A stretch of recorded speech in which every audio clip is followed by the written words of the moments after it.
absolute. You cannot just have freedom absolute. There must be some restrictions. There must be some situations where you're being guided. That's what the issue of guiding. Can a parent give you, counsel you, provide counseling to you? Yes. Right? Okay. Or guidance. Which is what? Can your parent provide counseling or guidance? In most cases, counseling. Oh, okay. Serious? Yeah. Yes. But in most cases, counseling. Okay? How? Parents, just like they don't give you options. Mm-hmm. Yes. So, one of the toughest part with issues of psychotherapy, even if you do it at a professional level, is how to deal with a child. Because you don't know whether it is guidance or whether it is actual counseling, right? If it is counseling, you said counseling is, yeah, okay. And guidance? Okay. Now, would you be curing or preventing? Preventing. So in most cases, you find that what parents do is much more of guidance, right? Not counseling. They don't go beyond to understand your mind and what you do. They go to understand your behavior faster, right? Than understanding why you behave the way you do by trying to understand your mind. Right?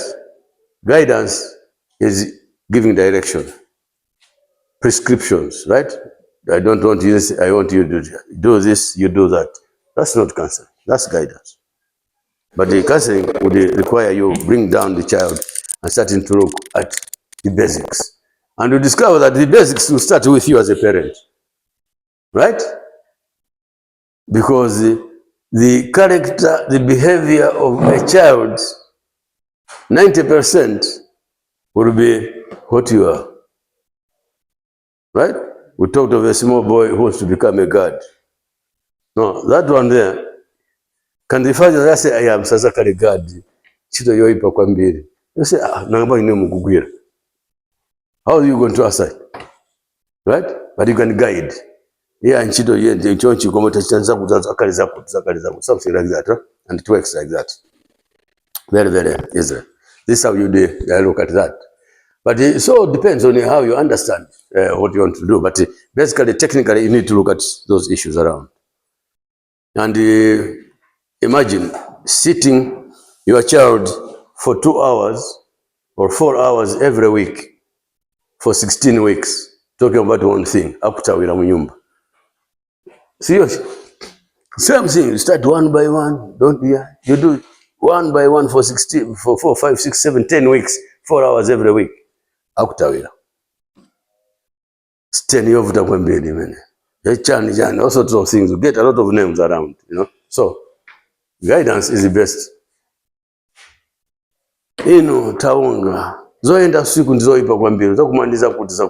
That's not counseling. That's just guiding, giving you direction. No, don't do that.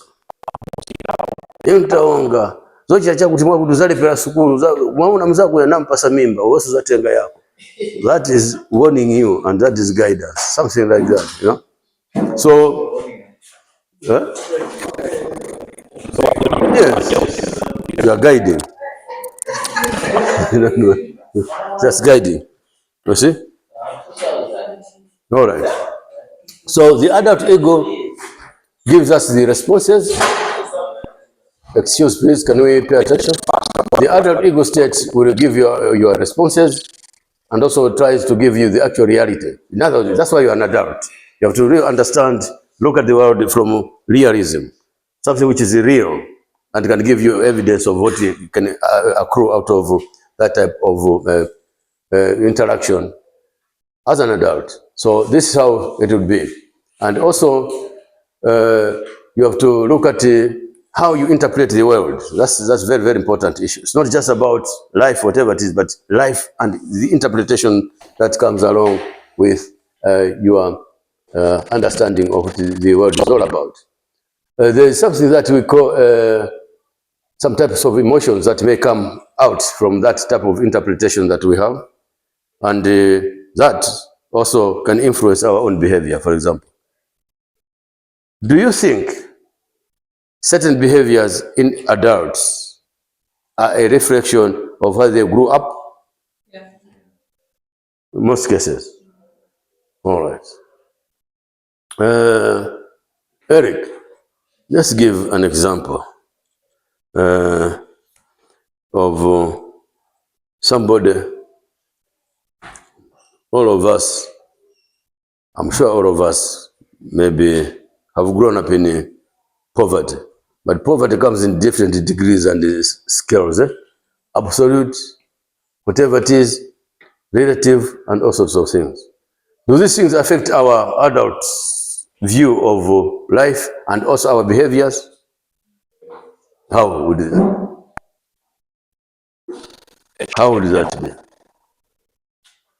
Right? Kungo ziponyera tuzinto tinavutika nakura ngovutika kwa mbele. Kungo diera tuzitakazipenza. And it happens. I know you have a term you use, kuzipe pesa, something like that. Yeah? So you have all those things. And those things also can be a reflection. That type of behavior can be a reflection of what you are and where you came from to where you are, something like that, right? And sometimes it can bring in about a lot of emotional responses. I met somebody somewhere, an old guy. We've never met. We met for the first time. Sat down, and he says, the things that I mentioned about it. Two strange people meeting, right? How do you start a conversation? Because that's transactional. So he looked at me and started smiling, just smiled at me. I smiled back. And he says, his first question was, are you Malawian? That's the question again, which shocked me. Are you Malawian? I said, yeah, I'm pure Malawian. Okay. I said, okay. I thought you are not Malawian. So I didn't want to find out why he thought I'm not Malawian. Okay. Then he said, what's your name? So I gave him my name. Then he started conversing in me in Swahili. That's first thing. So I replied. He says, you come from the north, eh? I said, why? He says, no, that's why it's easy to understand or something like that. I said, okay. So I started talking. Then he started feeling so bad, And we were just a newcomer, we've just met. He was emotionally charged. He says, you see, I feel so bad. Very, very bad. I said, why? I mean, he wants to tell me his stories and he has never even known me, right? What do you think that is? Why would somebody do that? I've been in Malawi for 25 years. 25 years. And my child is almost now 24 years or so, it's an adult, But I feel so sad to be in Malawi here. I should have been home. So where is your home? He says Burundi. So no, the man looks odd. Because my age almost. Was born in May, I was born in November, same year. So I've admired you. I look older than yourself. Because you are in your home and you have all the peace of mind, you're able to do so many things around with free mind. But I left home houses, I left home relatives, I left home farms and all sorts of things, which I don't know what is happening to those things. I said, but Burundi is now free. Why don't you go back? Go back and be free. When you say, no, I can't go. The moment I go there, the second day I will be dead. Because the president says, the fact that you ran away, it means you committed a crime here. You don't run away when you have not committed a crime. So, so you see, I started looking at him, and I said, okay, now transactional analysis comes in. What is it? Right? So these things can have an impact on how you look at your life and also how you behave in that. So the ego state is where you become little mindful of your own reality, and it does come like that. And so the ego state, just to move quickly, also does bring about a representation of what you are, your feelings and attitudes and all sorts of things. Do you have feelings as children? Okay. Did you ever have feelings when you were a child? Feelings like what? Hate? You just hate your mother for nothing, or you hate your father for nothing? By the way, let's put our hands up, all of us. Hands up. Hands up. Hands up. No, everybody. I'll give you questions and we shall see what is happening. Hands up, everybody. That's not the hand up. Okay. Out of you here, if I came out and said, here's your mother, here's your father, we want to kill one, which one would you choose? Oh.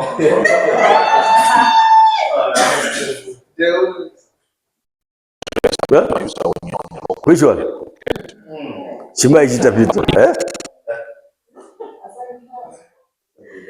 Chimai chitapita basi, no problem. Eh?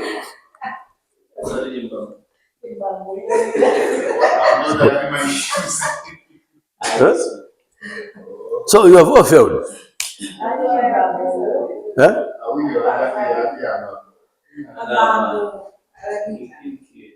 Okay. Why do you think so? Why do you think so? Okay. I just don't have a good relationship. I don't have a good relationship. But I just don't care. Okay. The other one, yes, why? Okay, I'm one of my mom. She has been doing everything for me. So you can see, these are the issues that we build, right? That's a script. That is a script which has been built out, right? We talked about the script there. And it is, why you are telling me the story is because of, yes, and memories can bring about good and bad feelings, right? Good and bad feelings. So in your transactional analysis, when you are dealing with a service user, sometimes give those small cheap questions that the individual will respond to without even thinking back on the consequences or your interpretation of the situation. Something like that, right? You see, so you can see that this one has chosen nobody. Why? They just say, if you don't choose, we are cutting your neck. It's you. Huh? So what do you gain? What do you gain? You don't gain your mother, don't gain your father, don't gain yourself. Okay, so you can't replace your place, but the person can replace you cannot? You cannot replace what?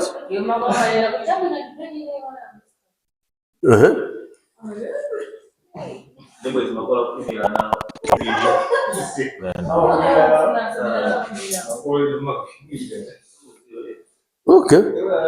So what you're telling us now is that there's a fit, eh? Yeah. I mean, say we fit really. I don't think so. You're just wasting your time.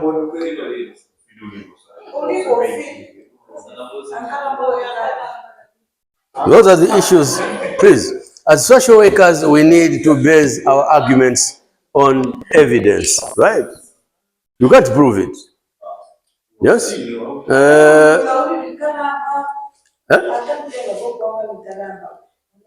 But those are stories. That's a reported story. What umboni report? So What does it mean? Like what? That would just be a dream. You're just dreaming about something which is not there. Because you cannot interpret it, then because it's the matamba. How? Yeah, it's just a story.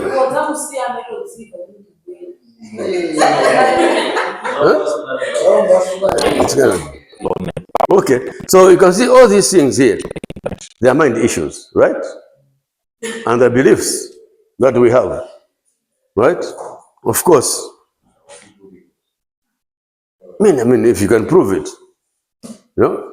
Yesterday we argued very strongly with Mr. Chimwaza and Mr. Skanda. The same issue, the fit and especially Chitaka. Yeah, I know. There's no way. Somebody from where just come and get your money in your wallet. How? No. Okay, it's magic, right? So is it just a feeling or something that you can prove about? Now, why I'm bringing these small things around, these are the things you'll be getting from your service users. See, Joje? Amandi Tambira, Amandi Rosa, and something like that. Now, as a trained social worker or parapsychologist, you should be able to understand the mind of that particular individual. Why is he bringing about all these things? There would be a fear, some fear, right? Which is not able to explain why such certain things happen the way they do. When I was growing up, we were in an area where you have trees, whatever it is. Mazuro, Zuro, Chama, 4, 5, 6, the Kazizi would be coming, and they say a feet. I mean, how can a bird be a feet? And we believed you would run away, fear them, but that's not it. Those are the scripts that we're talking about. Something that you construct and believe in, when actually it cannot give you any evidence at all. Right? So we are going to get your service users who will be so much galvanized by these types of beliefs and something like that. So you should believe that there's no fear. Unless somebody witches me. Let's put aside. There are two things. What we feed in the child? Magic in the feeding. Huh? What is magic?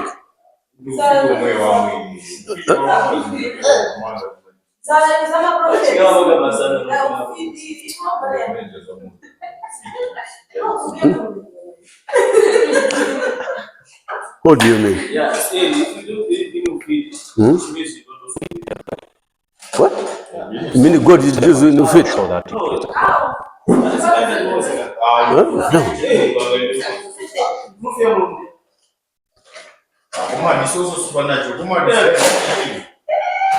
Anyway, what we are looking at here, what we are trying to look at here is how you must understand the minds of the people you're going to be dealing with.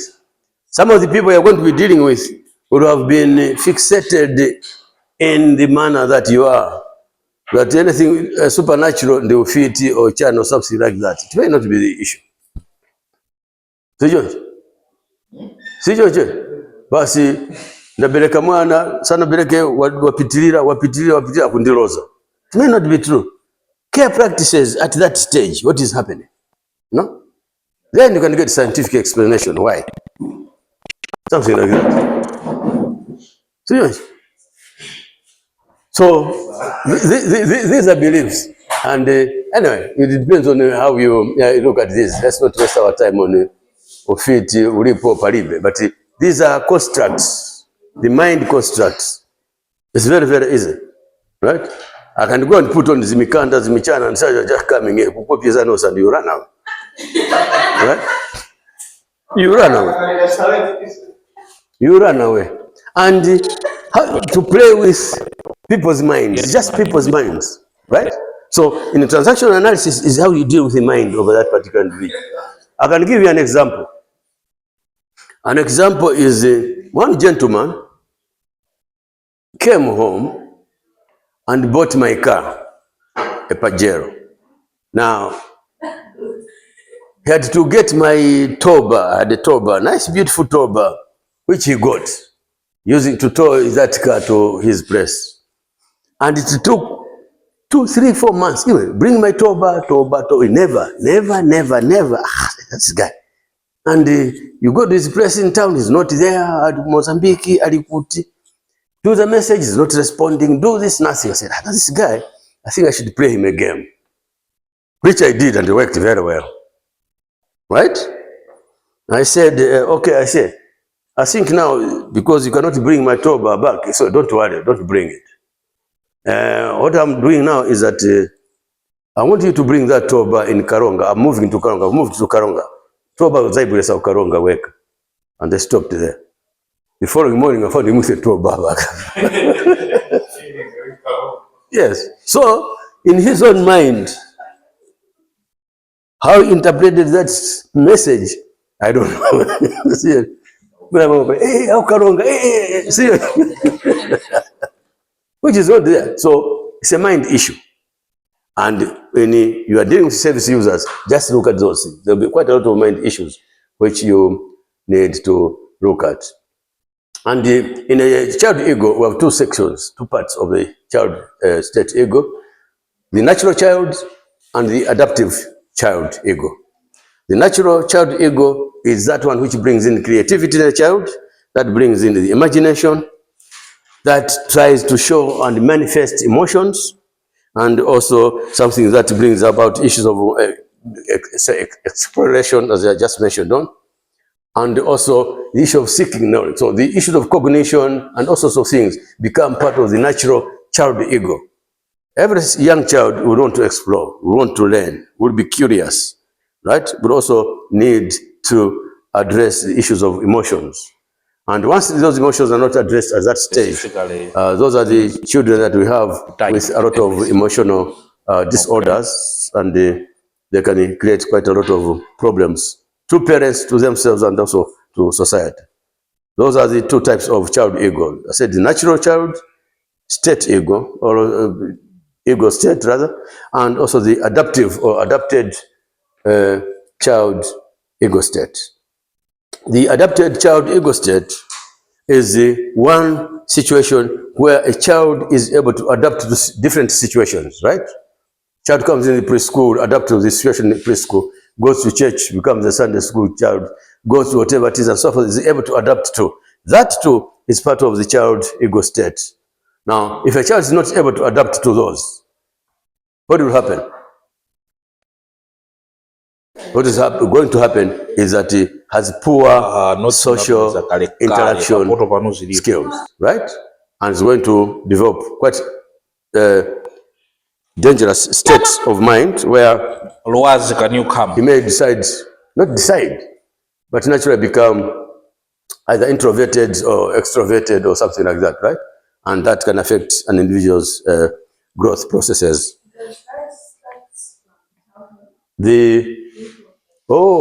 Yes. You don't become an introvert at your age, no. From where you started from. The social situation in your home, the type of parenting style, right? And how open you were to communicate within, right? If you look at your parenting theories basically rely on the transactional model, right? What is there between the parents and the children? The parent-child communication or child-parent communication, the actual relationships within and the interactions, right? How close is the father, how close is the mother to the child? If you look at the Broben-Fer theory, which looks at the child-parent attachment, right? The socio-ecological theory of Broben-Fer, we look at how does a child adapt to the situation in the home, right? As an environment, and outside of the home as an environment, and how does that affect the child's growth pattern. And this is not about only physical growth, but also the development of the child. Is the child able to relate with others around? Can he mix and interact? You waste a lot of good time here. Just sit out there and watch children play around there. All these things will come out, right? And what happened to those children out there can tell you a story about where this child is coming from, right? It's very easy. So introverted behaviors or extroverted individuals, these behaviors develop from the care practices within the home. How free they are. We'll talk about this social interaction. Yeah, they are, for example, if you're in a home where you are brother, sister, mother, and father, you're just four, behind a very heavy fence, right? And the only person you know next is your brother, your sister, your father, your mother. That is all. And if you're lucky enough, maybe a cat and a dog, right? And if not, the next person in your home is the television set. So you are five: mother, father, brother, sister, and the television. What type of arrangement is that? Now, get this child out into the open. What happens to that child in the open? You have to reconstruct itself to get its reality, its real self, right? And how that individual is going to relate to what is supposed to be there. And it becomes very easy. Right? Simple question. Gilbert, let's assume you grow up in that situation. You have, okay? Or Isabella, you grew up in that situation. And you are now out into school, into the open. Right? How do you start kufusira msigana? You don't even know technique yet. How do you do it? Or you, how do you say no? You don't know, no or yes. How do you do those things?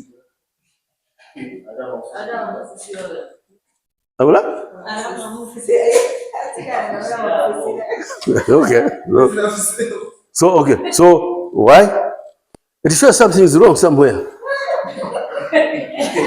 It shows that your self-awareness is not there about yourself, your capability to attract and to be attracted, to choose from the men that you see out there. Yes. Even bees choose the type of flower they want to go to. See, they just go in the flower, but they fly all over and say, a flower kanga. See, yeah, so all these things are growing up issues. All right, let's proceed. That's why, because you don't have those techniques, we know so you, but no, Mr. My, because you have no techniques. Okay. How are you? Isabel is laughing too much today. Good. Ask her. Good. When do you decide to say yes or no? Those are mind issues. Thought processes, you know. Yeah. An expert. Yeah. Okay, let's move quickly. We wind up on this. Next time we look at the development and the other work. So, when we talk about transactions, it's about two people, as I mentioned. And this is social or can be psychological. And also people respond to each other depending on the ego state. It will show your character and how you respond to your individual. And also here, that is where you have two different types of responses. Take note of that.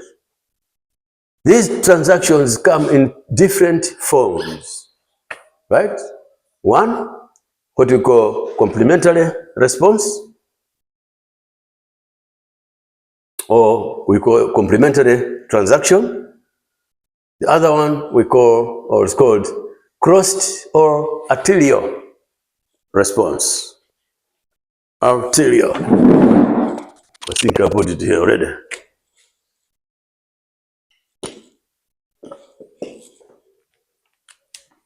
These are types of responses, transaction responses that an individual would normally be subjected to.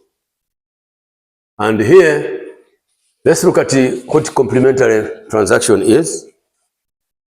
Complementary transaction is that type of transaction when a person who is sending the message, pay attention, a person who is sending the message gets a predicted response from the other person. Does that make sense? You remember when we were looking at response, we looked at three things, right? Transactional stimulus, which leads to that type of message where you are sending, then there will be a respondent, and you're going to have an agent, one who gets the message transmitted around. So here, what it means is that what to complement is to add to what you have. Complementary transaction is that situation where When you send message to somebody, we talked about transaction, right? As communication in nature. The message you send to somebody, what happens when you send a message to somebody? No, but okay, somebody has to reply. If it doesn't reply, what happens? Will you be angry? No. Eh? Okay. Ulem, you send a letter to Nyajere asking for her hand and she does not reply. What happens? Will you go back? Will you? No, you will not. Eh? But in your mind, what did you have?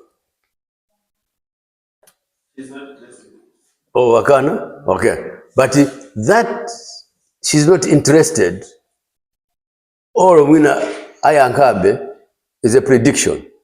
It's not the truth, right? So, yes, actually, it's a hypothesis as you put it. So, what is okay? Hypothesis would Akana or investigate to find out about my behavior, all sorts of things, right? Now, so that type of transaction is what we call complementary transaction, where you don't have the real answer, but you can predict an answer, right? Right or wrong, right? A simple question. When we interact or we transact, do we expect a response? Do you know the type of response?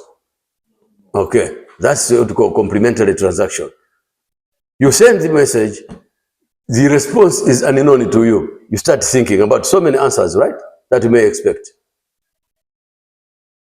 Let's assume you don't get response for life. What happens? What do you think about it? You now start creating stories, eh? Yes, all those things will come around. That is it. Okay. So here, we call this type of situation a parallel type of response. Because 50%. the stimulus to get your response does not come. So you're all parallel. That's what it means, right? Yes. You're not meeting. Because where your message meets, the individual tried to communicate to, you must get a response, right? If you cannot get, you're just parallel. Something like that. And in most cases, you find that the responses that you may get may be something that you never expected or you expected. A simple example is a game of basketball or a game of football, for example. When our team here was playing with Magu or whatever, did they know that they are going to win or lose? They did. They did? They knew that they are going to lose? But there was evidence. Evidence only came after the end of the game, right? So it was just something which is predictive. That is type of complementary transaction where you don't know whether you're going to get positive or negative, but something like that. Right? So here you find that these types of transactions also are dependent on your ego state. What a child expects is different from what you may expect as an adult because of the state in which you are. And here, the what do you call the non-complementary transaction or cross transaction is a transaction where when the message is sent out, the individual gives you a response, but the response is different from what you predicted, right? The response you get is not what you predicted to get. I gave you an example of Gilbert sending a letter to Nyajere, right? And his predictions would be true, right? Avomera or Akana is huge. But in Savomera Sakada, what did you get?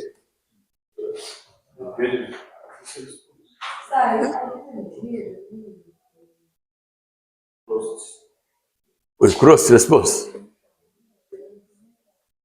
Because you are not here, be here. So why didn't you get it? But you are not reading. Grasses don't listen. In fact, oh, that's why. Okay, I'll send the notes to you. So complementary response is where you predict an outcome, right? And when the outcome does not come the way you predicted it, it becomes an uncomplimentary transaction, or what we call cross transaction. Instead of Nyajeri asking, replying to Gilbert, ndakana ndavomera, just right says, chisiru mpawi ewe. Now you find that that thing was not in your mind that he is going to answer like that, right? That's something which is then complementary to what you thought you'd get.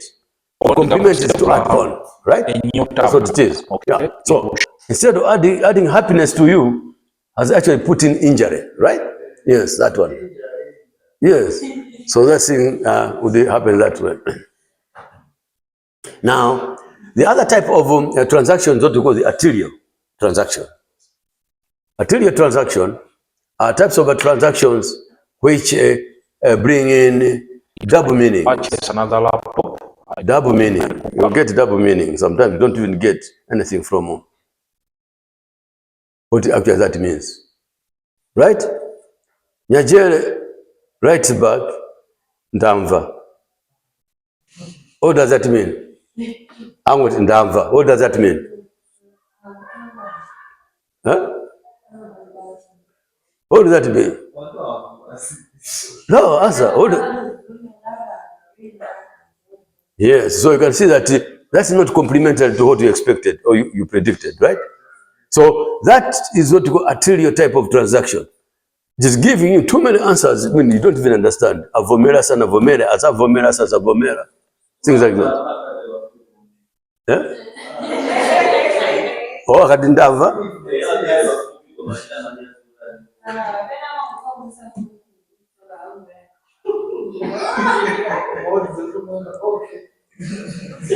Yeah, just okay. What is it? It gives you double meaning and you cannot get anything out of that. That type of response we call arterial response, or it's an arterial transaction, which puts you in a state where you cannot get an answer. Even any predicted answer is not available. So you can see actually what happens. So you can see how these guys' techniques are. Taung has a lot of answers to those things. To those, he'll give you something like that.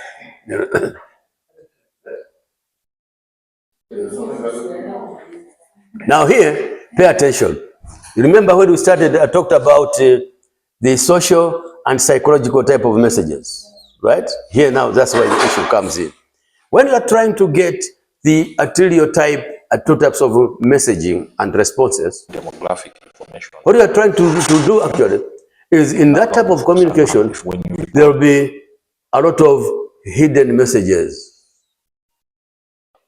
at a social level and at a psychological level, right? How do you feel? Ndamva. It's communication, right? First thing, message inafika. That's fine. Second thing, I will receive the response. That is fine. It's complementary. But that type of response is not actually complementary because it's outside what I expected, right?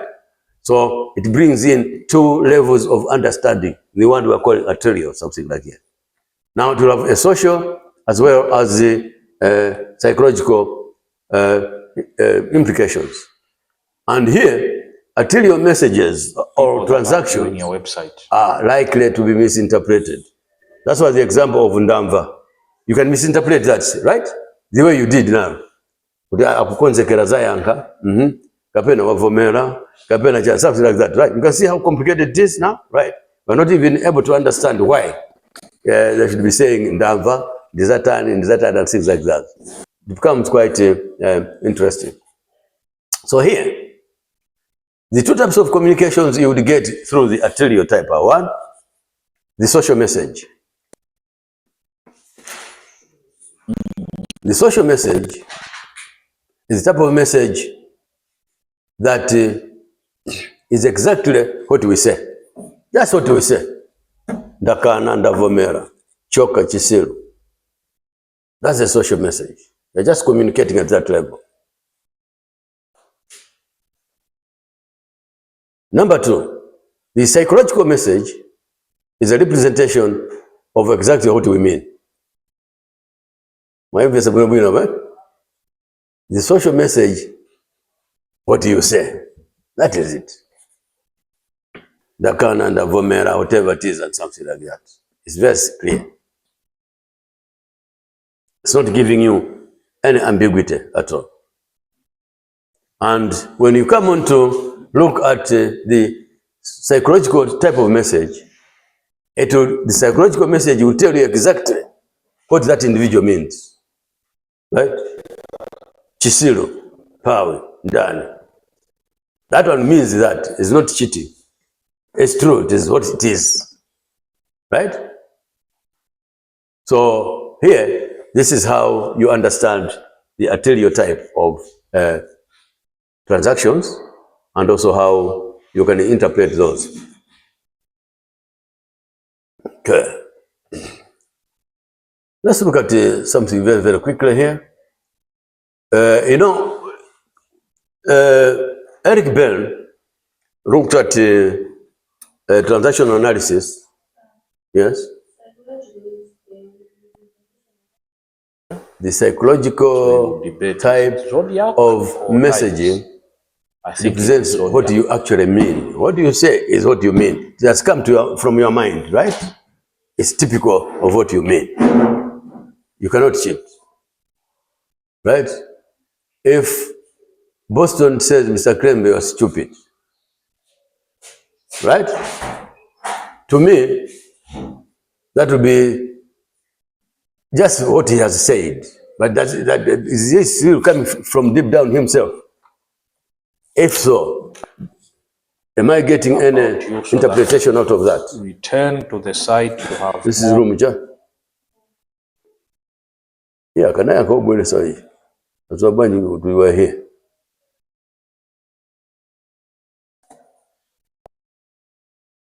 Okay.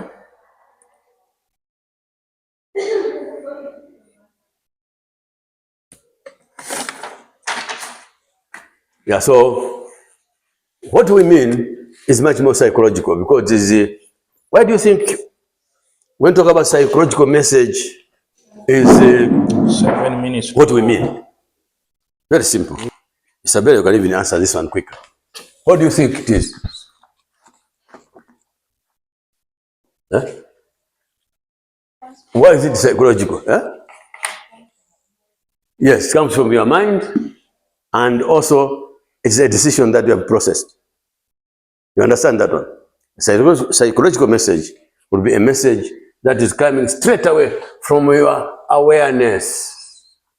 It's conscious awareness. Psychological messaging is that component of your conscious awareness. You have processed everything to be able to respond.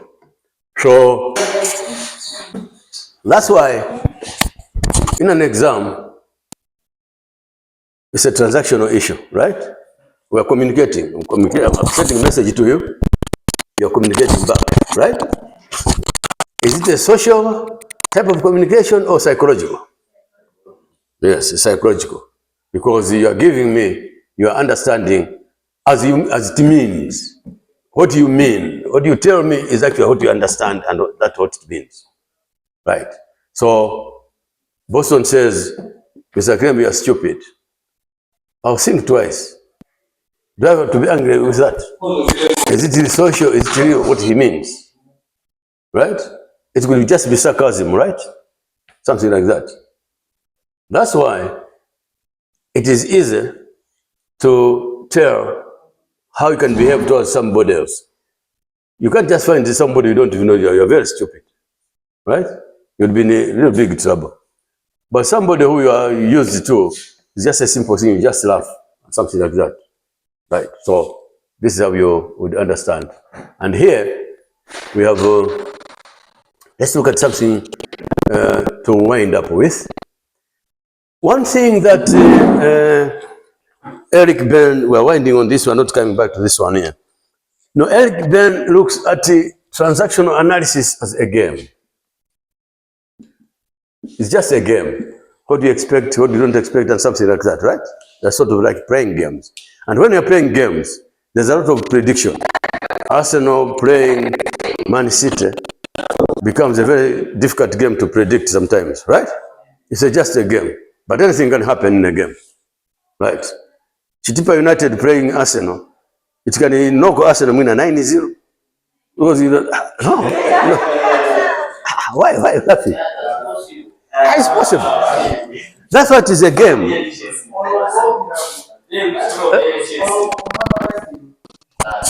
That's what is a game. Now, what Eric Burns is telling us that, transactions just like a game. That's why there's a lot of issues of prediction. You send your communication, you predict what is going to come out, and it may not come out the way you predicted. See your chat? That's what it means. We are looking at, out of those, there's so many explanations about the game and whatever it is, and how they improve your communication, and also as part of what the transactional stuff could be. So here's something what he says using the game as an example. And I think there's a movie, if I remember so well, when I was a bit younger, to have time to watch movies, which I've never done for a long time. Games people play. You remember? There's a movie, Games People Play. That one was taken from Eric Burns' transactional analysis theory. To see, the games that you play, whether it is in a relationship, it is also a game, right? Yes, you're in a relationship, it is a game. And that game, you put it as what he calls the Karpman drama triangle. Karpman drama triangle. He says, in a game, the Karpman triangle, he uses the game to do the analysis of the communications that go in between people. And says that in both cases, these types of games are complementary in nature, right? And they are complementary in the arterial way. They bring in different types of communications. And it says that because of that, it's important that you must predict what is going to come out or not to come out. And here, that's where it says that the issue of prediction, right, may give out the outcome of what you think you are going to have. Now, it goes on to give up some example, which is quite interesting, that when you are predicting, are you predicting consciously or unconsciously? How does it sound like? Is it conscious or unconscious? That's a question I've given you. And here, he says that in any communication, as a game, that's Karpman approach, as illustrated by Eric Burns, there are three issues that are involved. That's why you have the issue of a triangle there. Between you and your service user, right? Between you and your girlfriend, and between you and your boyfriend, you actually are in what is the Karpman type of arrangement, right? One of those will be a victim, one becomes a rescuer, and one becomes a persecutor. Right? In a situation where you are a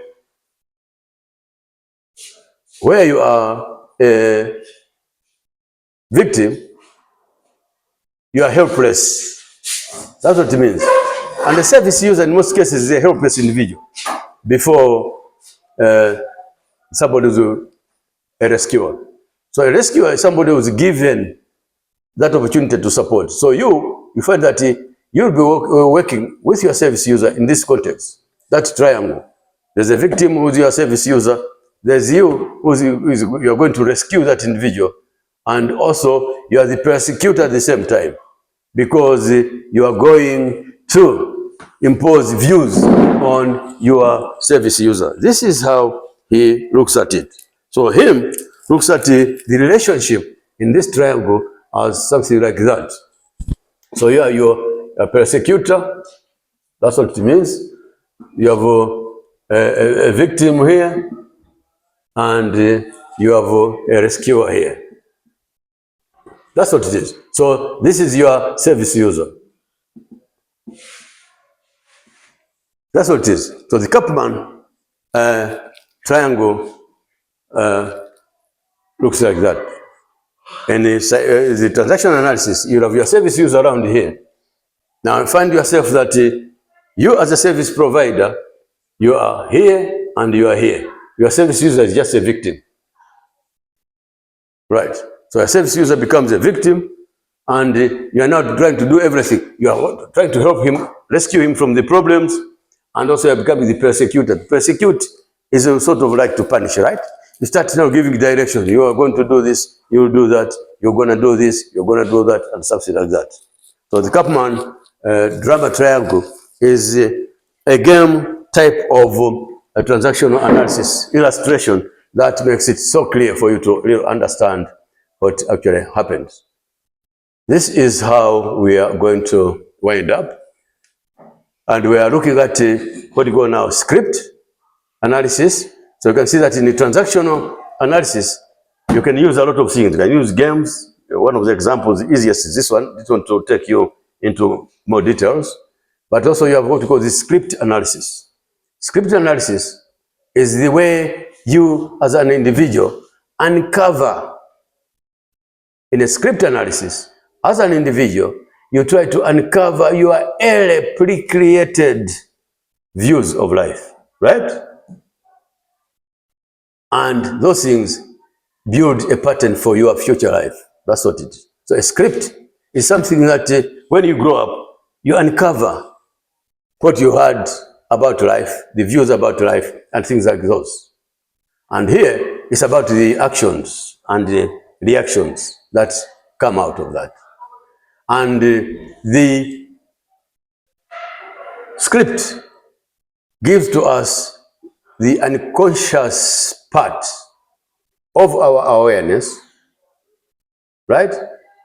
About preconceived ideas about ourselves, but they will come out as memory. You understand? You remember when I put in those three, unconscious, conscious, and preconscious? Scripts are preconscious ideas constructed in our minds as we grow, and they'll come out somewhere, somehow, as a memory. And they can affect our lives, and also they can direct the way our lives are supposed to be.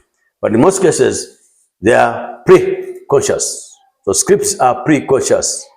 Thoughts are pre-conscious awareness, and this is how they should be understood. So scripts sometimes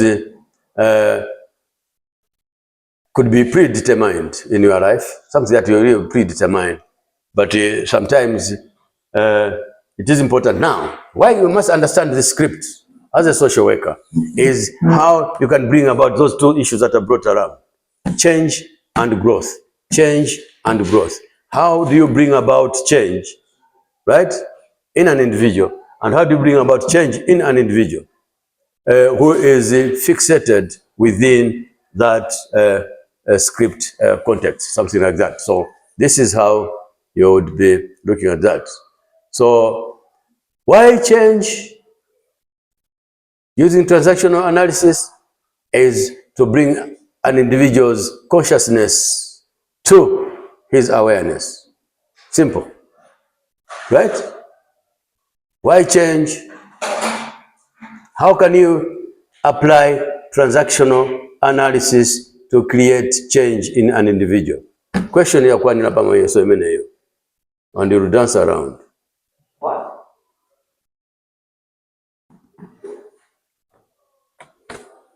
How can you use transactional analysis to bring about change in an individual? Discuss.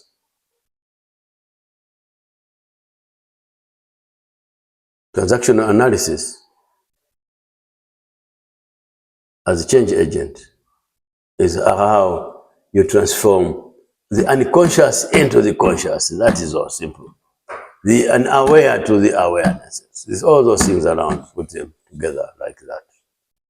But when you say discuss, it means you have to go down into all these things we have been discussing here, the examples and all sorts of things. Right. And also, The purpose of script analysis is to help an individual to achieve autonomy, the freedom to make decisions. That's the role of the script analysis. Script analysis is how an individual can achieve that independence, that autonomy, to build, to realize his self-awareness. Right? So scripts are constructed unconsciously. But what you need to do is to bring that consciousness outside that unconscious part of it. So I think as you're conducting your counseling services, try to identify an individual script that is fixated in that particular individual and try to understand those feelings and see how you can bring about change and eventually how that change can lead to growth of that particular individual. Thank you very much. When we meet next, you'll be looking at some other 2-3 theories. Now we're going to be very short, quick, and I'll be bringing these theories in very short pieces that you will have to. Yes, sir. What can I do?